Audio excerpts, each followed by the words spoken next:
दशरथ कान लगे कब लेंगे, जब मर जाएंगे तब लेंगे जन्म। अभी जिंदा है, बुढ़ापा आ गया तब बालक पैदा होंगे।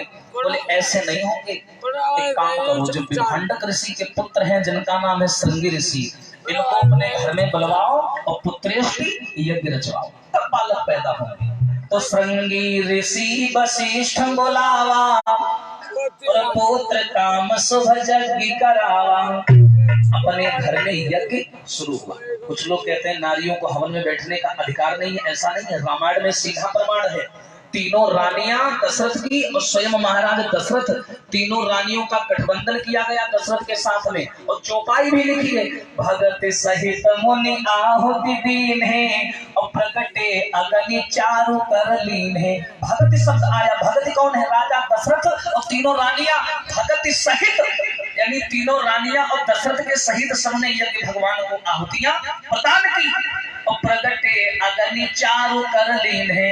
तब हवन कुंड से अग्नि देवता, चारु, चारु संस्कृत शब्द है, चारु का मतलब है खीर, खीर का कटोरा लेकर के अग्नि देवता प्रकट हो गए और उन्होंने दशरथ के हाथ में प्रसाद दिया और कहा ले जाओ, यह हवि भांति दे उम्र पजाई और जथा जोग जही भांति बनाई। ये प्रसाद ले जाओ और तीनों रानियों को बराबर बराबर बांट देना, तो तुम्हारे आंगन में 4 पुत्र आ जाए। चले महाराज दशरथ, तीनों रानियों को प्रसाद बांटा। कैसे? भाग कौशल्य ही दीना,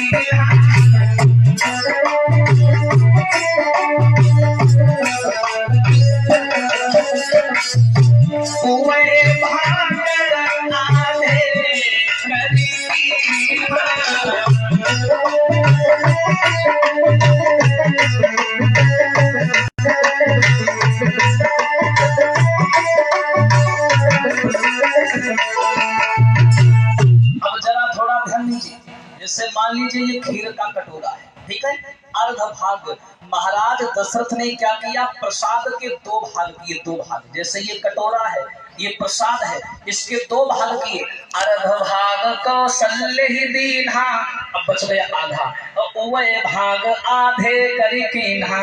पहले आधा निकाल करके कौशल्या को दे दिया और जो आधा बचा फिर उसके 2 भाग किए, उसमें से 1 भाग निकाल करके सुमित्रा को दिया, एक और उसको कैकेयी को दिया।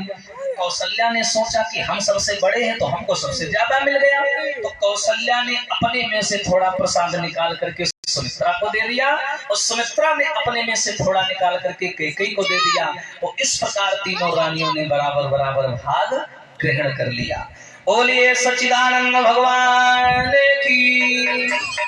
अब देखिए, एक दिव्य ज्योति तीनों रानियों के गर्भ में प्रवेश कर गई। और यहाँ पर एक शंका है, लोग कहते हैं कि भगवान ना जन्म लेता है और ना मरता है, फिर ये माँ के पेट में आने का नाटक क्यों करते हैं भगवान?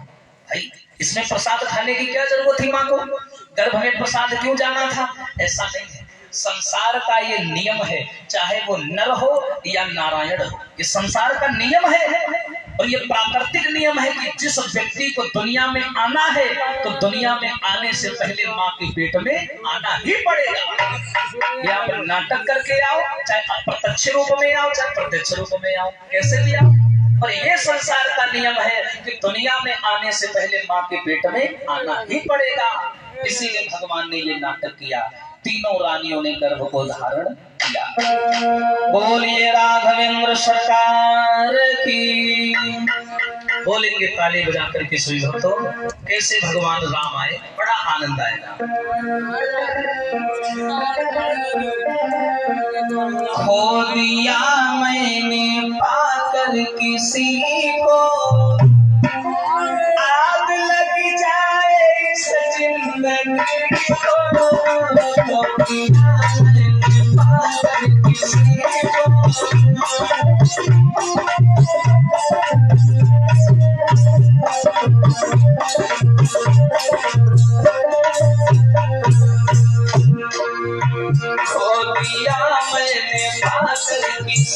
को, आग लग जाए इस जिंदगी को, खो दिया मैंने